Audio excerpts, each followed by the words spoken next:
Don't cheat Uncle Sam. Americans, most of us find this admonition unnecessary. We are grateful to a government that takes an interest in the individual health and happiness of its people, providing them with hospitals and free clinics available to everyone. And yet there are men and women calling themselves Americans who attack this foundation of health that Uncle Sam has built. These cheaters live by preying on the ill health of the unfortunate weak, and the weak, succumbing to the temptations offered them, become cheaters of their country too. The Harrison anti-narcotic laws states that the sale of narcotics by anyone except a licensed dealer to a reputable physician is illegal, and so is their purchase. Our play tonight, Needlework, is the third in a series built around the theme, Don't Cheat Uncle Sam. It's the story of a woman, Marion Carmichael, who unwittingly became the victim of unscrupulous dope dealers. When the scene opens, her husband, James Carmichael, editor of a large newspaper, is seated at his desk in his office in the Herald building. His secretary, Miss Winston, has finished taking dictation and is preparing to leave. When you finish those letters, Miss Winston, just sign them. I won't have time to look over them this morning. Yes, Mr. Carmichael. And, Miss Winston, I'm not to be interrupted while Mr. Hadley is here. Very well, Mr. Carmichael. If you'll pardon my being personal, may I tell you how proud all of us at the Herald are over your nomination? Well, never count chickens before they're hatched, Miss Winston. I'm not in the governor's mansion yet. Even the nomination isn't official, you know. But with Mr. Hadley coming today, and with you as candidate, Mr. Carmichael, a nomination is the same as an election. Well, do you think so? Well, it's not often a newspaper man is asked to run for public office. People are apt to think he's too opinionated. But it's because of your opinions, Mr. Carmichael. It's because of the fearless attitude you've always taken in your editorials that the people want you. Really? You've worked night and day for the interest of the community. Sometimes I've been afraid you might break under the strain. Shall I answer it? No, I will. You get on with your letters, please. I'll be sure to let Mr. Hadley know. Carmichael speaking. Daddy, it's Judy. Have you time to speak to me? Well, don't make it long, Judy. What is it? It's Mother, Daddy. I'm worried about her. Well, why don't you get a doctor for her? Daddy, you're away from home so much you just don't realize. I told her I'd call Alan, but she won't let me. Well, I can't say as I blame her. I wouldn't want my future son-in-law knowing too much about me either. But Alan's a wonderful doctor. Well, it's natural you'd think so. But I can't see why you called me, Judy. Your mother's been ailing a good many years now, but she seems to get along all right. Oh, please try to understand, Daddy. That woman's been here again. What woman? The one I told you about. The one that has a dress shop. Judy, how many times do I have to tell you that if it gives Marion any pleasure to buy new dresses, even if she never wears them, that I'm only too glad to pay the bills? But, Daddy, Alan's discovered that it's only when Mother's having one of her attacks that she orders a new dress from Magda. Magda? Who's that? The woman who owns the dress shop, Daddy. I tell you, she was here today. Mother usually perks up after she comes, but today she's awfully sick. Pardon me, Mr. Carmichael. Mr. Hadley's here now. You told me to tell you. Yes, I can't talk any more, Judy. But, Daddy... Sorry, goodbye. Tell Mr. Hadley to come in, Miss Winston.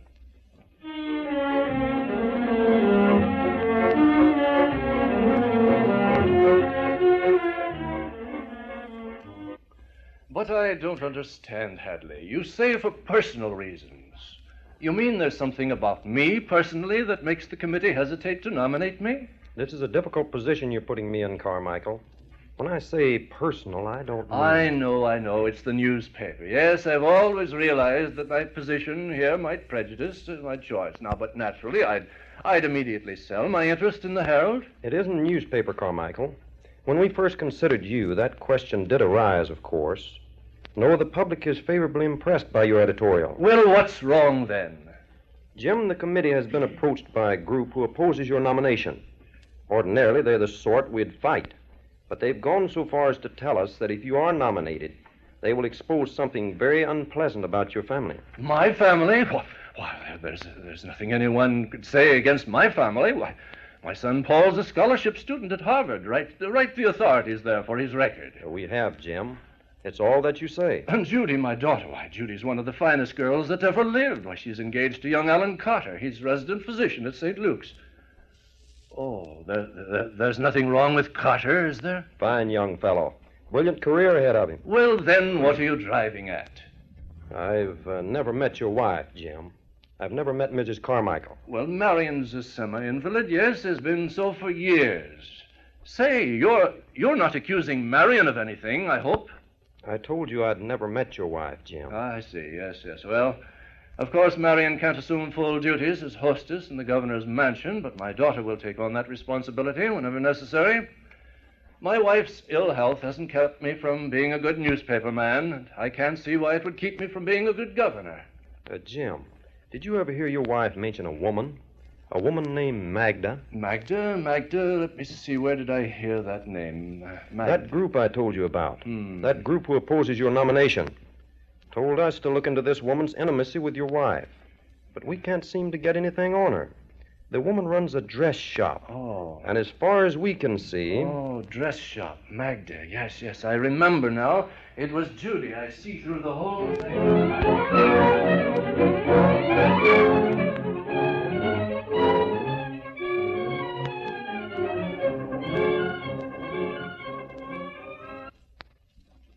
Daddy, what are you doing home early in the afternoon like this? Do you feel all right? Oh, I'm all right, Judy.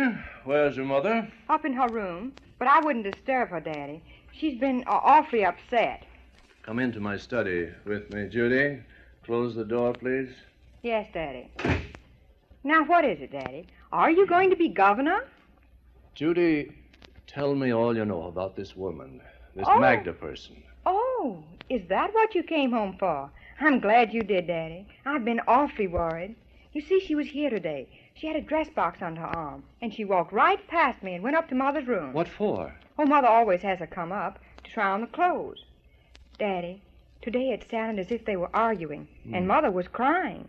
After Magda had gone, taking the box with her, Mother locked the door into our room. She wouldn't let me in, but I could hear her moaning. That's why I called you. I see. Well, Judy, for the past year or so, your mother has been spending hundreds of dollars every month for her clothes. Hundreds of dollars? When we were poor, your mother never complained, so I thought that now the least I could do is to give her anything she wanted. But you haven't done that, Daddy. You haven't given her yourself. Well, there's Alan. I called him this morning, and he said he'd try to come by. Hello, Alan. Hello, sweet. Well, how are you, Alan? How are you, Mr. Carmichael? Fine, Alan. I want to talk to you alone. Please wait outside for a little while, Judy. But, Daddy, Better give the dog a romp around the block, Jude. is this what being a doctor's wife is like? Afraid so, sweet. Are you willing? What else can I be? I close the door.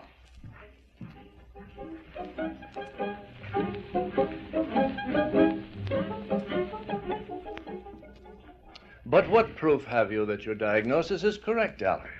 Do you realize that's a pretty drastic surmise you're making? I do, sir. And of course I have no actual proof. But I have observed, as any doctor would, the abnormal brightness of the eyes and the dilation of the pupils.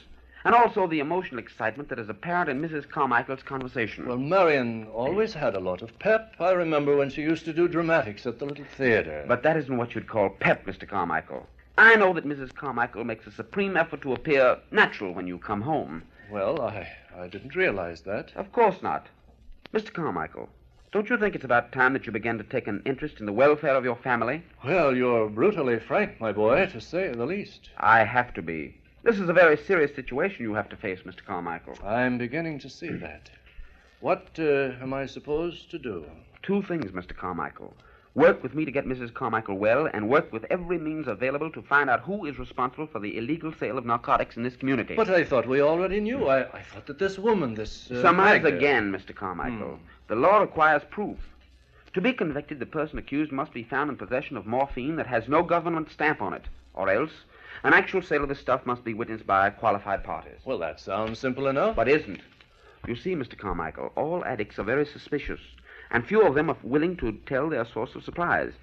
I feel that our first step is to gain Mrs. Carmichael's confidence. I see. Well, now, what do you want me to do about Marion? Oh, Marion, I didn't see you come in. Why, I didn't hear you open the door. You don't see or hear much anymore, do you, Jim Carmichael? But your own face and your own Oh, voice. Marion, you're ill. You look so disheveled with your hair hanging down. Let me take you upstairs to bed. I won't go to bed. You'll talk about me. You talk about me behind my back. That's what you were doing. Talking about me, weren't you? Here, Mrs. Carmichael, sit down, won't you? Who are you? I'm Alan Carter. Oh, you're that doctor. Go away. But I'm almost your son, too, Mrs. Carmichael. Paul's my son.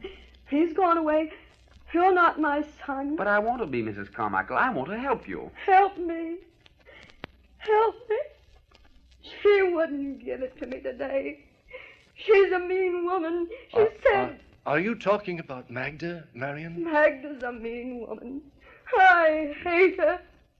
She said she'd get you, Jim. She said she'd... Wouldn't she give you any medicine today, Mrs. Carmichael? No. And my head hurts. My head hurts. Oh, what are you doing, Alan? What are you getting out of the bag? My syringe. Oh, no. It should be boiled again, but I'll use this alcohol instead. No. I won't allow you to do that. But Alan. Mrs. Carmichael's in torture, sir. Every nerve in her body is screaming for this. The doctors agree that the sudden and absolute stopping of narcotics is too much of a shock. Instead, we taper off the doses, decrease them gradually. The patient is kept under constant surveillance. That's the beginning of the cure. Now, Mrs. Carmichael, will you please pull up your sleeve? Let me swab this place with cotton. I don't want to pull up my sleeve. I don't want Jim to see. Come now, I'll help you. Oh, look at her arm. Why, there's not a place on it that hasn't been stuck. Now, Mrs. Carmichael, just relax. Marion and I have had separate rooms for a good many years. I see why she wanted it that way now. Jim hates me. Oh, no. He hates me. No, I think it's myself I hate, Marion. There, Mrs. Carmichael. That was easy, wasn't it? No bruises. Sometimes you bruise yourself, don't Yes. When I have to hurry. When I'm not expecting Jim and he comes home. Oh, God. Why, what are you doing to Mother, Alan? I'm beginning to get her well. Judy, tell her you love her. Mother, dear, of course I love you. And so does Daddy. Don't you, Daddy? Of course, Marion. Oh, you're a nice young man, too, Alan Carter. Thank you. How's your head feeling? Much better. You helped me. And I'm going to keep right on helping you. All of us are. But you'll have to help us too, Mrs. Carmichael. Help you? Me? Oh, but how? By telling us everything. Yes, Marion. Tell us about this woman, Magda. No, I won't. She said she'd get Jim if I told. You've already threatened her with telling? Yes, this morning, when she wouldn't give me Why any. wouldn't she give it to you, Mrs. Carmichael? Because I wouldn't promise to keep Jim from being governor. What? What's that? Please try not to excite her. We've got to play this thing carefully. You want to get well, don't you, Mrs. Carmichael? Oh, yes. That's why I first started. Why I... Tell us about it. But Magda, we have to know about her. We'll lead up to that, Mr. Carmichael. Perhaps we can learn more this way. Now tell us, Mrs. Carmichael, how did this first happen? When did you first... About 5 years ago, I had such terrible headaches. And Jim needed me and children. Judy was 17 and Paul had just started high school. 5 years ago. Yes, that's when I became editor of the And Herald. you were so busy. You worked so hard. I didn't want to bother you. We had just moved here, and I didn't know anybody, and I didn't know any doctors. But I'd remembered seeing a doctor's name on a window of a house around the corner. I went there one day. My head was splitting. I said, "Is the doctor in?" Yes, but Dr. Olney's busy now. Won't you have a seat? It was a brusque young woman, this nurse, Miss Halstead. Finally, the doctor was ready for me. What's the matter with you, little lady? It's my head, doctor. I often have frightful headaches. I have one now. Well, I have just the prescription for you, little lady. You can't take it by mouth, but it's more effective, works more rapidly if I give it to you by injection. I let the doctor use the needle. In a little while, my headache left. It was like a miracle. Every time after that, when I'd feel the pain commencing, I'd go to Dr. Olney for an injection. And you didn't know what that injection was, Mrs. Carmichael? I did ask Dr. Olney, Alan, but he told me it was a special prescription of his. And then one day, about a year later, I guess, I went to his office and Miss Halstead said, The doctor's not in. "When will he be back?" He won't be back. I'm packing up his things. You can get someone else to give you that dope, Miss Carmichael. Dope? What are you talking about? Oh, don't try to kid me. Say, you don't mean you weren't wise to those shots Olney was giving you? Well, they were morphine, honey. Just morphine. Morphine? Sure. The medical association started to smell a rat. That's why he beat it out of town. But she's still here. Who? His wife. She's really the brains anyway. Tell you what, dearie. When the craving gets too bad, call me up. I'm not in on it, you see. But I might be able to contact someone who is. I won't need to call you, Miss Halstead. Says you. Well, I'll put my phone number here in your purse anyway. I was sure when I'd left I'd never use that telephone number. I suffered through 4 or 5 attacks, had to go to bed with them. And then, the day before Paul was to graduate from high school, I couldn't stand it. I called Miss Halstead. She answered the phone. Hello?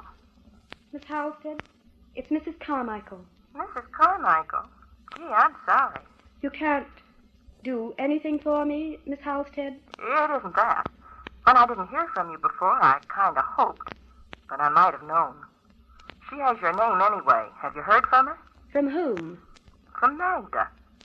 Say, haven't you been getting any advertisements from her dress shop? I don't know what you're talking about, Miss Halstead. Well, forget it. She's a dirty, double-crossing old so-and-so anyway. She thinks she has a monopoly on the racket. She's clever, all right. But there's some of us who are clever, too. She gave me explicit directions where to go and whom to approach. It was a second-hand store down on Market Street. I was to ask the man, "Have you a C-string for a violin? Mine is broken." The C-string? Who sent you, Halstead? Yes. Oh, I guess you're okay. For a minute I thought maybe you were stool pigeon. You mean Magda? Shh. Haven't you got any sense? Don't you know she'd get me if she found out I was chiseling in on a racket?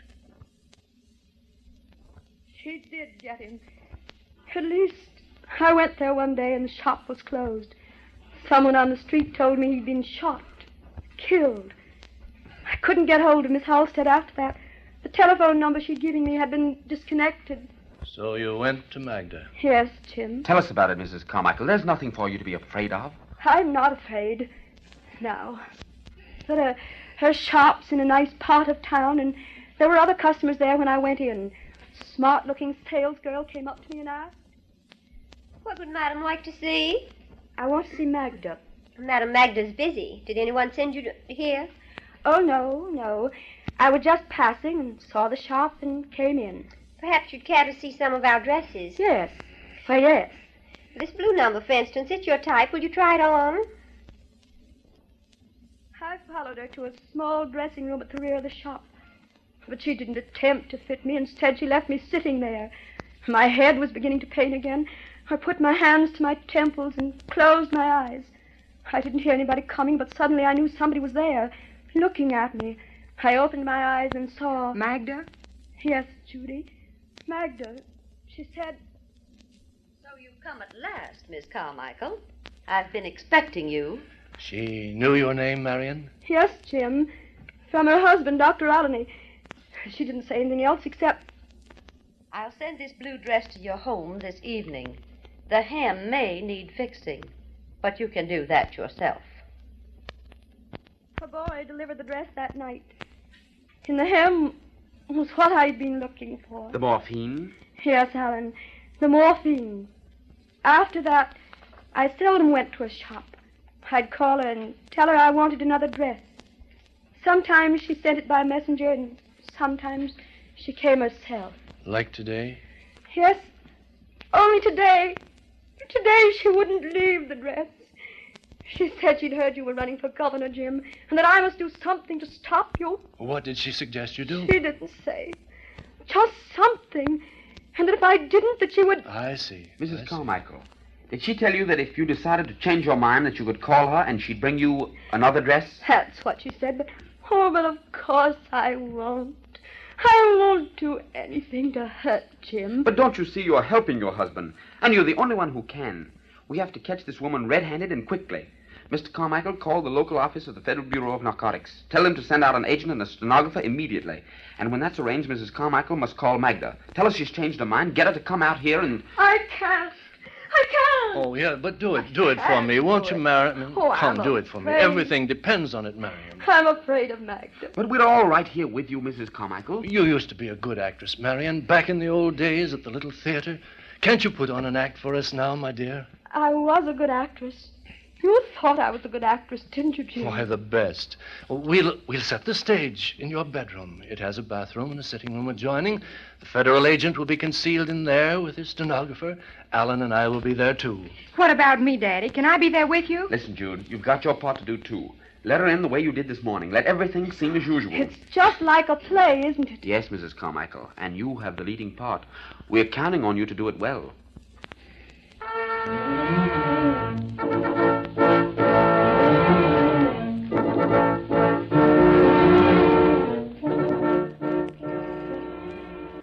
Everything's all set now. Mr. Abbott, can you and your stenographer hear me in there when I speak in a low voice? Perfectly. Miss Smith has her pencil and shorthand book ready. And I have a feeling she's going to take down something pretty important today. I have, too. Are you all right, Mrs. Carmichael? Remember, act as if you're wild for the stuff. Beg her to give it to you. Promise anything. And then tonight, I'm going to take you to a nice, quiet place where you're going to get well. There she is now. Answer the doorbell, Judy. Start acting, Marion. Oh, my head. My head. Oh. But my mother's sick. You can't go up to her room. She's too sick to try on a dress now. It was your mother's orders that I go straight to her room, Miss Carmichael. Oh, it's you, Magda. I have the dress you ordered. I thought you'd never come. Give it to me. Give it to me. So, you've changed your mind, have you? A fine governor's wife you'd make. You weak, sniveling creature. Oh, give it to me, Magda. Give it to me. I'll promise anything. I'll do anything. Not so fast. What do you think I am? A bindle shover who's content with a few pennies worth of profit every day? I play for higher stakes than that. And I think you know what they are. Oh, no. You want Magda, what I give have, it don't to you? me. You're crazy for it, aren't you? Well, you're not going to get it, hophead. So what do you think of that? Oh, Magda. Have pity, Magda. I'm not in this business for my health, you know. None of us are. And we're not going to have our livelihood taken away from us by the great and virtuous James Carmichael or any other hot-shot politician. See? It was a lucky break for us when you wandered into Arley's office that day. That put the great newspaper man who wanted to be governor right in our hands, didn't it? Pretty story it makes, too. Racket Buster's wife is dope addict. Oh, no. That will get him to the Capitol, But won't you it? wouldn't do that, Magda. You couldn't do that. Don't you see you'd give yourself away if you did? Getting pretty foxy, aren't you? Say, I believe you've had a shot of the stuff. No. I'm crazy for it, Magda. I'll do anything you say. If you'll just let me have it. Give me that box, please. Not until you sign this, sister.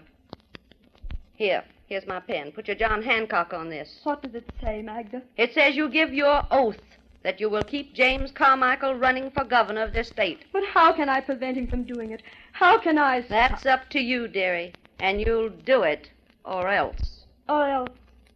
What? I think you remember the man on Market Street who sold violin strings. No! Don't you? No! Come on, sign this. Oh, but my hand's shaking so I can't. Oh, let me have a shot first, Magda. You know I won't shake so then. Please. I'll let you have a look at it anyway. Maybe that will stop your shakes. Here, I'll open the box. Pretty little dress, isn't it? It will be so becoming, too. Say, stop mussing it up. It isn't in the hem this time. It's here in the pocket. Nice, isn't it? Harmless looking. But it's got more power than dynamite. Stop grabbing for it, will you? You won't get it till you sign. But you will, Magda Arley. Let go of me. No, you don't Take get your away. hands off of me. You don't knock me in front of that door, Mr. Carmichael. I think that's about all the evidence we need. Got your notes complete, Miss Smith? Seems to me we have this lady on a good many counts. You're a Fed, aren't you? In more polite language, an agent for the Federal Bureau of Narcotics.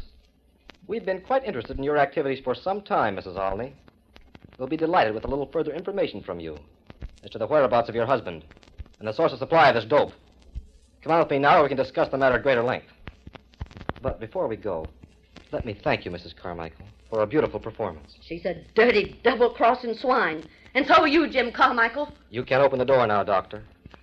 And thank you all so much.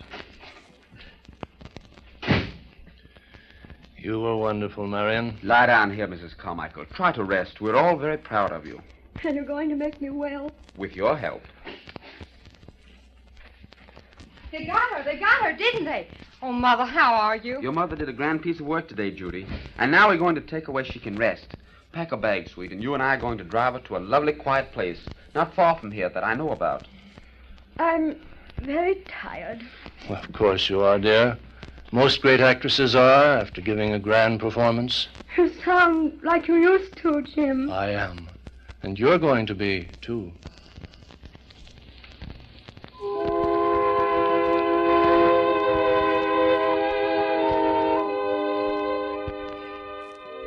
Goodbye, Marion. Goodbye. I'll be out to see you soon. Goodbye, everyone. Goodbye. Goodbye. Goodbye.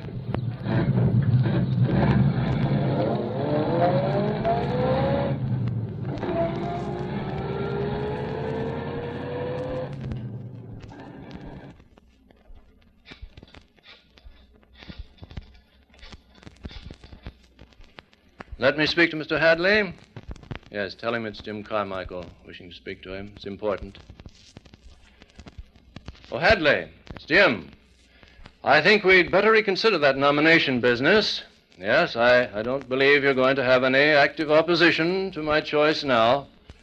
Yes, and there's plenty of work I can do for the state. And Hadley, Mrs. Carmichael will be able to help me, too. She already has.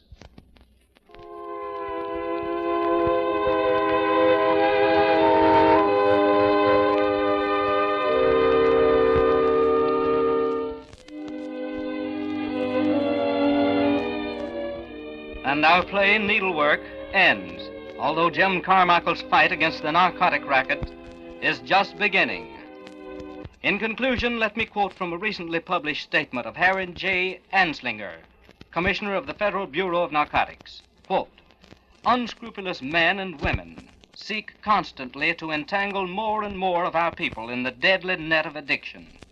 The forces of the Treasury Department, of which the Bureau of Narcotics, with its 300 men as a branch, work unceasingly against this invasion, which seeks to make wreckage of human hopes, happiness, and existence itself. May we have the assistance of every good citizen in attempting to eradicate this evil."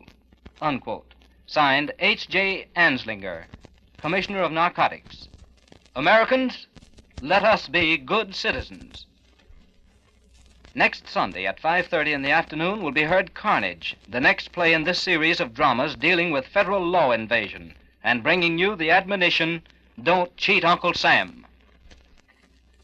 Needlework was especially written for radio by Ellen Lee Brashear. The cast included Marjorie Lyons, Jane Boetticher, Joanna Lee, Grace Smith, Edwin McClure, Richard Broach, Torge Grimstad, Edward Murphy. Your announcer, Fred Scott. This is KTBS, a Shreveport Times station, Shreveport, Louisiana.